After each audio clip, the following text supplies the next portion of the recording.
ಗುರುರ್ಬ್ರಹ್ಮ ಗುರುರ್ವಿಷ್ಣು ಗುರುರ್ದೇವೋ ಮಹೇಶ್ವರ ಗುರುರ್ ಸಾಕ್ಷಾತ್ ಪರಬ್ರಹ್ಮ ತಸ್ಮೈ ಶ್ರೀ ಗುರವೇ ನಮಃ. ಚಿದಂಬರ ನಮಸ್ತೇಸ್ತು ಚಿಂತಿತಾರ್ಥಪ್ರದಾಯಿನೇ ಔದುಂಬರ ಸದಾವಾಸ ಚಿದಂಬರ ನಮೋಸ್ತುತೆ. ಎಲ್ಲ ಆತ್ಮಜ್ಯೋತಿಗಳಿಗೆ ಸಾಷ್ಟಾಂಗ ಪ್ರಣಾಮ. ಜೈ ಚಿದಂಬರ. ನಾಮಪರಾಭಂಗವನ್ನು ನೋಡೋಣ. ದಾಸ ರಾಜಾರಾಮ್ ಮಹಾರಾಜರು ಏನು ಹೇಳ್ತಾರಪ್ಪ? ವ್ರತಗಳು, ತಪ, ನೇಮ, ಯಜ್ಞ, ಯಾಗಾದಿಗಳು ನಾನು ಅನುಸಂಧಾನ ಮಾಡ್ತೀನಿ, ಉಪಾಸನಾ ಮಾಡ್ತೀನಿ. ಇವೆಲ್ಲವೂ ಮಾಡುವುದು ತಾತ್ಪರ್ಯ ಏನು? ಇದದು ಮುಖ್ಯ ಉದ್ದೇಶ ಏನು? ಅದೇ ಗೊತ್ತಿಲ್ಲದಲ್ಲೇ ಇದ್ದರೆ ಅದೇನು ಉಪಯೋಗಕ್ಕೆ ಬರುವುದಿಲ್ಲ. ನಾನೀಗ ನಾಮ ತಗೊಳ್ಳೋದು ಎದಕ್ಕಪ್ಪ? ಈ ನಾಮದಿಂದ ನನ್ನ ಉದ್ಧಾರ ಆಗಬೇಕಾಗಿದೆಯೋ, ಅಥವಾ ಎಲ್ಲರೂ ತಗೋತಾರೆ ಅಂದ್ಬಿಟ್ಟು ನಾನು ತಗೋತೀನಿ ಅಂತ ಪರಮಾರ್ಥಕ್ಕೆ ಬಂದಿದ್ದೀನೋ, ಅಥವಾ ನನ್ನ ಒಂದು ಕಷ್ಟ ಗೋಳಾಟಗಳನ್ನು ಪರಿಹಾರ ಮಾಡಲಿಕ್ಕೆ ನಾಮ ತಗೋತಿದ್ದೀನೋ? ಇದು ಸ್ಪಷ್ಟವಾಗಿ ನಮಗೆ ಫಸ್ಟು ಕ್ಲಾರಿಟಿ ಇರಬೇಕು, ನಿಶ್ಚಯ ಇರಬೇಕು, ನಿರ್ಧಾರ ಆಗಬೇಕು. ನಾಮ ಯಾಕೆ ತಗೋತಾ ಇದ್ದೀನಿ? ಆವಾಗ ನಾಮ ತಗೊಂಡಾಗ ಏನು ಗೊತ್ತಾಗತ್ತಪ್ಪ? ಈ ನಾನು ವ್ರತ ಮಾಡೋದು, ವ್ರತದ ದಿವಸ ಉಪವಾಸಗಳನ್ನು ಮಾಡೋದು, ಉಪವಾಸ ಮಾಡಿದ ದಿವಸ ಭಗವಂತನ ನೆನೆಸೋದು ಬಿಟ್ಟು ಅವತ್ತು ಬರೀ ಖಿಚಡಿ ಮಾಡಿದೆ, ಪಾಯಸ ಮಾಡಿದ್ನೆ, ಸಜ್ಜಿಗೆ ಮಾಡಿದ್ನೆ, ಬಟಾಟಾ ಚಿಪ್ಸ್ ಮಾಡಿದ್ನೆ, ಇದರಲ್ಲೇ ನಮ್ಮ ಸಮಯ ಕಾಲಹರಣ ಆಗೋಗುತ್ತೆ ವಿನಃ ಆ ಭಗವಂತನ ನಾಮಕ್ಕೋಸ್ಕರ ಇವತ್ತಿನ ಉಪವಾಸ ಭಗವಂತನ ಹತ್ತಿರ ಇರುವುದು.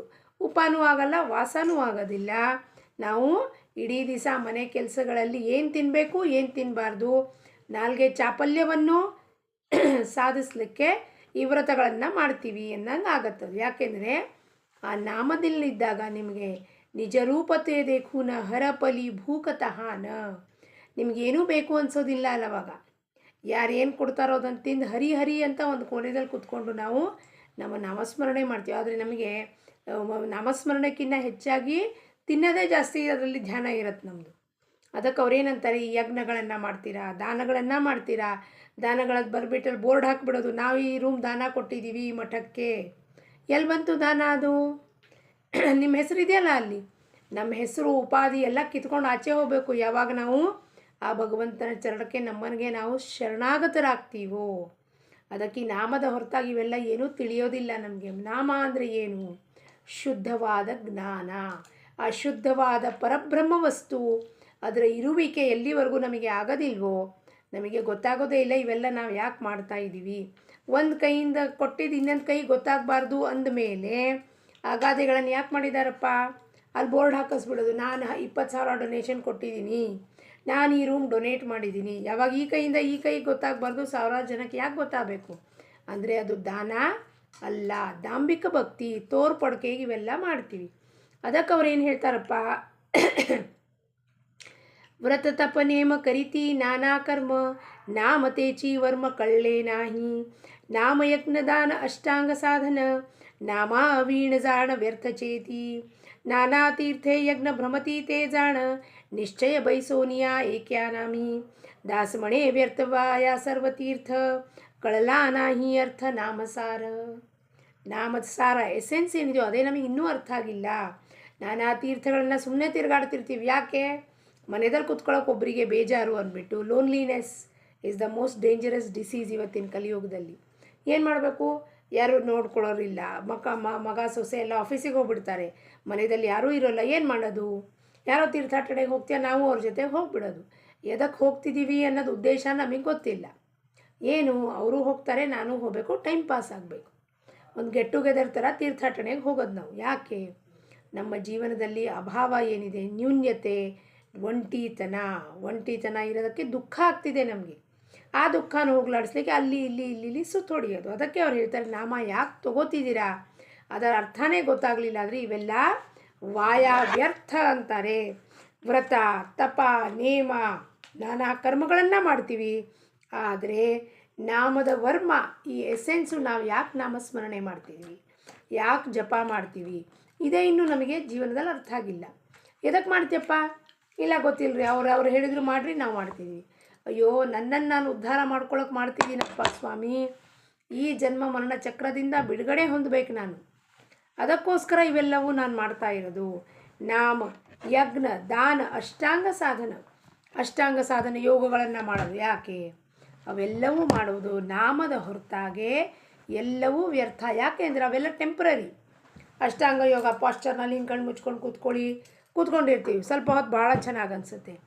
ಆ ಒಂದು ಧ್ಯಾನದಿಂದ ಆಚೆ ಬಂದ ಮೇಲೆ ಏನಾಗುತ್ತೆ, ಮನಸ್ಸು ಪುನಃ ಪ್ರಪಂಚದಲ್ಲಿ ಹೋಗಿ ತೊಡಗುತ್ತೆ. ಅಂದರೆ ಏನರ್ಥ ಆಯ್ತು ಅವಾಗ, ಎಲ್ಲ ಅದು ವ್ಯರ್ಥ ಆಯಿತು, ಟೆಂಪ್ರರಿ ಬೇಸ್ಡ್ ಇರುತ್ತೆ ಆ ಆನಂದ. ನಾಮ ಏನಿದೆಯೋ ಶಾಶ್ವತ ಆನಂದವನ್ನು ಕೊಡುತ್ತದೆ. ನಾನಾ ತೀರ್ಥ ಯಜ್ಞ ಭ್ರಮತಿ ತೇಜಾಣ. ಭ್ರಮತಿ ಅಂದರೆ ಭ್ರಮೆ ಉಂಟಾಗಿ ಹೋಗ್ತಾ ಇದ್ದೀವಿ ನಾವು. ನಿಜವಾಗಿಯೂ ನಮಗೆ ಒಮ್ಮೆ ಅರ್ಥ ಆಯ್ತಾ, ಸರ್ವವ್ಯಾಪಕನಾದ ಭಗವಂತ ಚಿದಂಬರ ಎಲ್ಲ ಕಡೆ ಇದ್ದಾನೆ ಅಂದಮೇಲೆ ನೀವು ಒಂದು ಸತಿ ಹೋಗಿ ಬಂದರೆ ಎಲ್ಲ ಕಡೆ ಸಾಕಾಗೋಗುತ್ತೆ. ಯಾಕೆ ಪದೇ ಪದೇ ಹೋಗುತ್ತೆ ಮನಸ್ಸಿಗೆ ಮನೆಯಲ್ಲಿ ಕೂತ್ಕೊಳ್ಳಿಕ್ಕೆ ಒಂದೇ ಕಡೆ ಕೂತ್ಲಿಕ್ಕೆ ಬೇಸರ. ಅದಕ್ಕೆ ಅದು ಓಡ್ ತೀರ್ಥಾಟನೆಗೆ ಹೋಗ್ತೀನಿ, ಅಲ್ಲಿ ಹೋಗ್ತೀನಿ, ಇಲ್ಲಿ ಹೋಗ್ತೀನಿ, ಭ್ರಮೆ ಉಂಟಾಗಿ ಹೋಗ್ತಾ ಇದೆ. ಅದು ಎಲ್ಲಿ ಹೋದರೂ ಸಹ ಚಿದಂಬರ ಇಲ್ಲಿ ಒಳಗೆ ಇದ್ದಾನೆ. ಶುದ್ಧವಾದ ಜ್ಞಾನ ಅವನಿದ್ದಾನೆ. ಇಲ್ಲ ಅಂದಮೇಲೆ ಎಲ್ಲೆಲ್ಲ ಹೋಗ್ಯಾಕೆ ಗೋದಾವರಿ, ಗಂಗಾ, ಸಿಂಧು, ಕಾವೇರಿ ಮುಳುಗದಂತೆ, ಏಳದಂತೆ, ಶೀತ ಮಾಡ್ಕೊಳ್ಳೋದಂತೆ ಎದಕ್ಕಪ್ಪ? ನಿಶ್ಚಯ ಬೈಸೋನಿಯ ಏಕ್ಯಾ ನಾಮಿ. ನಾಮ ತಗೊಂಡು ನಿಶ್ಚಯದಿಂದ ಒಂದು ಕಡೆ ಏಕಾಂತವಾಸದಲ್ಲಿ ಮನೆಯಲ್ಲಿ ಕೂತ್ಕೊಂಡು ಮಾಡಿದ್ರೆ ನಾಮದಲ್ಲಿ ಏನು ಸಾಮರ್ಥ್ಯ ಶಕ್ತಿ ಇದೆ ನಮಗೆ ಅರಿವಿಗೆ ಬರುತ್ತೆ. ಅದಕ್ಕೆ ಹೇಳ್ತಾರೆ ದಾಸಮಣೆ ವ್ಯರ್ಥ ವಾಯಾ ಸರ್ವತೀರ್ಥ ಕಳಲ ನಾಹಿ ಅರ್ಥ ನಾಮಸಾರ. ನಾಮದ ಸಾರ ಎಲ್ಲಿವರೆಗೂ ಅರ್ಥ ಆಗೋದಿಲ್ವೋ ಅವ್ರು ಹೇಳ್ತಿರೋದು ಏನು, ತೀರ್ಥಾಟನೆಗೆ ಹೋಗಬಾರ್ದು ಅಂತ ಹೇಳ್ತಿಲ್ಲ. ತೀರ್ಥಾಟನೆಗೆ ಹೋಗಬಾರ್ದು, ದೇವಸ್ಥಾನಗಳಿಗೂ ಹೋಗಬಾರ್ದು, ದರ್ಶನ ಮಾಡಬಾರ್ದು ಅಂತ ರಾಜಾರಾಮ್ ಮಹಾರಾಜರು ಹೇಳ್ತಿಲ್ಲ. ರಾಜಾರಾಮ್ ಮಹಾರಾಜ್ ಹೇಳೋ ತಾತ್ಪರ್ಯ ಏನಪ್ಪ, ನಾಮವನ್ನು ತಗೊಂಡು ನಾಮದ ರುಚಿ ತಗೊಂಡು ನಾಮದ ಅನುಭವ ಪಡ್ಕೊಂಡು ಆಮೇಲೆ ನೀವು ಯಾವ ತೀರ್ಥಾಟನೆಗೆ ಹೋದರೂ ಕೂಡ ಸರ್ವವ್ಯಾಪಕನಾದ ಆ ಶುದ್ಧ ಜ್ಞಾನ ಏನಿದೆಯೋ ನಿಮಗೆಲ್ಲ ಕಡೆ ಪ್ರಚೀತಿಗೆ ಬರುತ್ತೆ. ಅವಾಗ ನೀವು ಹೋದಾಗ ಏನಾಗುತ್ತೆ, ನಿಮಗೆ ಆನಂದ. ಅಲ್ಲಿ ಕಿರಿಕಿರಿ ಇರೋದಿಲ್ಲ. ಟಿಕೆಟ್ ಸಿಕ್ಕಲಿಲ್ಲ ರೀ, ಬಸ್ಸಲ್ಲಿ ಜಾಗ ಸಿಗಲಿಲ್ಲ, ಅಲ್ಲಿ ಹೋಗಿದ್ವಿ, ದರ್ಶನಕ್ಕೆ ಭಾಳ ದೊಡ್ಡ ಕ್ಯೂ ಇತ್ತು, ದರ್ಶನಕ್ಕೆ 3 ತಾಸಾಗಲಿ 4 ತಾಸಾಗಲಿ ನೀವು ಸುಮ್ಮನೆ ಕಣ್ಣು ಮುಚ್ಕೊಂಡು ಚಿದಂಬರ ಚಿದಂಬರ ಚಿದಂಬರ ಅಂತ ನಿಮ್ಮ ಜಪಧ್ಯಾನದಲ್ಲಿ ಇರ್ತೀರವಾಗ. ಯಾಕೆ? ನಿಮಗೆ ಗೋಳಾಟ ಇಲ್ಲ, ಬೇಸರ ಇಲ್ಲ. ಯಾಕೆ ಹೋಗ್ತಿದ್ದೀನಿ? ಉದ್ದೇಶ ಗೊತ್ತು. ನನ್ನನ್ನು ನಾನು ನೋಡ್ಲಿಕ್ಕೆ ಹೋಗ್ತಾ ಇದ್ದೀನಿ. ನನ್ನ ನಿಜ ಸ್ವರೂಪವನ್ನು ನೋಡಲಿಕ್ಕೆ ಒಳಗೇನಿದೆಯೋ ಅದೇ ಹೊರಗಡೆ ಎಲ್ಲ ಕಡೆ ವ್ಯಾಪಕ ಇದೆ. ಜಡ ಚೇತನ ವಸ್ತುದಲ್ಲಿ ಎಲ್ಲ ಕಡೆ ಸರ್ವತ್ರವೂ ಒಂದು ನದಿ ನೋಡಿದ್ರೆ, ಒಂದು ಗುಡ್ಡ ನೋಡಿದ್ರೆ, ಆ ದೇವಸ್ಥಾನ ನೋಡಿದ್ರೆ ಎಲ್ಲ ಕಡೆ ನಾನಿದ್ದೀನಿ ಅಂದಮೇಲೆ ನಾನು ಅವಾಗ ಅದನ್ನು ನೋಡಲಿಕ್ಕೆ ಆನಂದದಿಂದ ಹೋಗ್ತೀನಿ. ಕಿರಿಕಿರಿ ಉಂಟು ಮಾಡ್ಕೊಳ್ಳಲ್ಲ. ಬಸ್ಸಲ್ಲಿ ಜಾಗ ಸಿಗಲಿಲ್ಲ, ಕಾರಲ್ಲಿ ಜಾಗನೇ ಆಗಲಿಲ್ಲ, ಭಾಳ ಚಳಿ ಇತ್ತು ರೀ, ಶೀತ ಆಗಿಬಿಡ್ತು, ಇವೆಲ್ಲ ಯಾವ ಥರವಾದ ಮಾತು ಬರೋದಿಲ್ಲ. ಯಾಕೆಂದರೆ ನನಗೆ ಗೊತ್ತು ಈ ನಾಮಸ್ಮರಣೆ ನಾನು ಯಾಕೆ ಮಾಡ್ತಿದ್ದೀನಿ, ನನ್ನ ಉದ್ಧಾರ ಮಾಡ್ಕೊಳ್ಳೋಕ್ಕೆ, ಮನುಷ್ಯ ಜನ್ಮಕ್ಕೆ ಬಂದು ಭಗವತ್ ಪ್ರಾಪ್ತಿ ಮಾಡಿಕೊಂಡು ಅವನನ್ನು ಎಲ್ಲ ಕಡೆ ನೋಡೋದು. ಸರ್ವಭೂತದಲ್ಲಿ ಅವನನ್ನು ನೋಡಿದಾಗ ಏನನ್ಸುತ್ತಪ್ಪ, ನಮಗೆ ಒಂದು ವಿಲಕ್ಷಣವಾದ ಆನಂದ ಆಗುತ್ತೆ. ಆ ಆನಂದ ಬರಬೇಕು ಅಂದರೆ ನಾಮ ನಿಶ್ಚಯಪೂರ್ವಕವಾಗಿ ಪ್ರೇಮದಿಂದ ತಗೋಬೇಕು. ಕಾಟಾಚಾರಕ್ಕೆ ತಗೋಬಾರ್ದು. ನಾಮಸ್ಮರಣೆ ಯಾರು ಹೇಳಿದ್ದಾರೆ ಅಂದ್ಬಿಟ್ಟು ನನಗೆ ಬೇಕು, ನನಗೆ ಚಿದಂಬರ ಬೇಕು, ನನಗಾಗಿ ಇರುವಿಕೆ ಬೇಕು, ಶುದ್ಧವಾದ ಜ್ಞಾನ ಬೇಕು ಅಂದ್ಬಿಟ್ಟು ಭಾಳ ಪ್ರೀತಿ ಶ್ರದ್ಧೆ ಭಕ್ತಿಯಿಂದ ಆ ನಾಮವನ್ನು ತಗೊಂಡ್ರೆ ಅವಾಗ ನಾವೇನು ಮಾಡ್ತಿದ್ದೀವೋ ವ್ರತ ನೇಮ ತಪ ಅದೆಲ್ಲ ಸಾರ್ಥಕ ಆಗತ್ತೆ. ಅದಕ್ಕೆ ಒಂದು ಪವರು, ಒಂದು ಬೆಲೆ ಬರುತ್ತೆ.